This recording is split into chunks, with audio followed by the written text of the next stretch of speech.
একজন সাধারণ তাঁত শ্রমিক সেলিনা বেগম এখন কারখানার মালিক। একসময় তাঁত কলে সাধারণ এক শ্রমিক হিসেবে কাজ করতেন তিনি। দৈনিক মজুরির ভিত্তিতে শ্রমিক হিসেবে কাজ করলেও স্বপ্ন দেখতেন নিজের প্রতিষ্ঠান গড়ার। তবে ছিল না আর্থিক সামর্থ্য। অবশেষে নিজ প্রচেষ্টায় ও স্বামীর সহযোগিতায় গড়ে তুলেছেন তাঁতের কারখানা।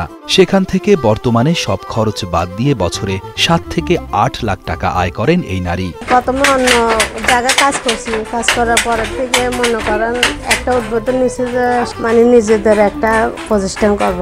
আজ থেকে 15 বছর আগে বেসরকারি প্রতিষ্ঠান থেকে 50,000 টাকা লোন নিয়ে রাঙামাটির স্বর্ণটিলা এলাকায় একটি ঘর ভাড়া নিয়ে লিজা টেক্সটাইলস নামে শুরু করেছিলেন কারখানার যাত্রা। শুরুতে দুটো তাঁতের মেশিন দিয়ে শুরু করলেও বর্তমানে তার কারখানায় মেশিন রয়েছে 30টিরও বেশি। পাহাড়িদের পরিধানের বস্ত্র পিনন, হাদি, গামছা তৈরি হয় তার কারখানায়। প্রথমে আমি আইডিএফ থেকে লোন নিয়েছি, নেওয়ার পরে আমার কাছে খুব টাকা ছিল না। আইডিএফ থেকে লোন নিয়েছে, নেওয়ার পরে মনে করেন প্রথমে 50,000 টাকা নিয়ে প্রথম থেকে শুরু করছি আর কি। শুরু করার পরে আস্তে আস্তে প্রথমে 2টা ছিল, 2টার থেকে মনে করেন 4টা হয়েছে, 4টার থেকে 6টা, এরকম করতে করতে প্রায় 30টার ভিতর চলে গেছে আর কি।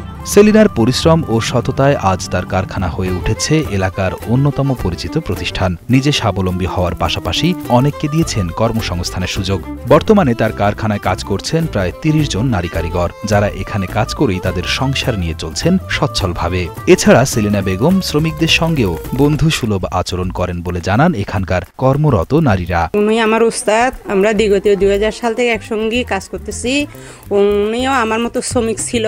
এখন উনি প্রতিষ্ঠান দেওয়ার পরে এখন আমরা ওনার কাছে কাজ করতে আসছি। ওনার একটু দুর্বলতা দেখে ওনাকে হেল্প করবো, আমরাও 2 পয়সা নেবো। আমরাও এখন সংসার নিয়ে টানাকিসে আছি। 2টা সন্তান স্বামী ছাড়া বড় করছি। এখন প্রতিষ্ঠানটা হয়েছে আমাদের দিনমজুরদের জন্য, এটাই উত্তম। আমরা চাই উনিও একটু বাঁচুক, আমরাও বাঁচি। ব্যবসায় লাভ ভালো হলেও বর্তমানে কিছুটা খারাপ সময় যাচ্ছে বলে জানান উদ্যোক্তা সেলিনা বেগম। রং সহ কাঁচামালের দাম বেশি এবং শ্রমিকদের বেতন বেশি থাকায় আগের মতো লাভ করতে পারছেন না। পুরোদমে কাজ করে কারখানা থেকে দৈনিক 20 পিস পিনন, হাদি তৈরি করা যায়। পরে মাঝখানে কিছু ভালো ছিল, এখন কিছুটা খুব খারাপ যাচ্ছে।